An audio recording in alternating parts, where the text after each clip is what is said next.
Në një kohë kur tregu i punës kërkon gjithnjë më shumë aftësi teknologjike dhe digjitale, qeveria shqiptare ka intensifikuar përpjekjet për të forcuar formimin profesional dhe për të dhënë të rinjve më shumë mundësi punësimi.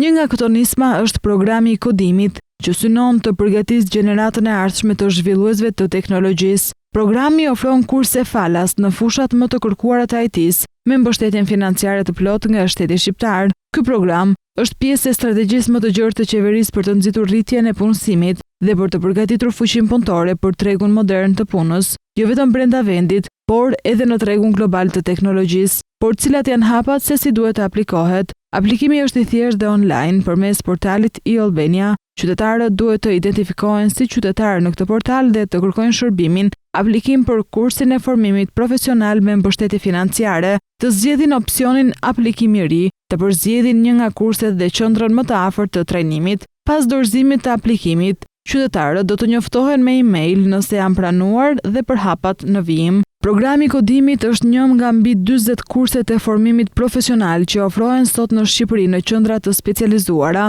dhe që kanë për qëllim jo vetëm përmirësimin e aftësive teknike, por edhe nxitjen e vetpunësimit dhe sipërmarrjes.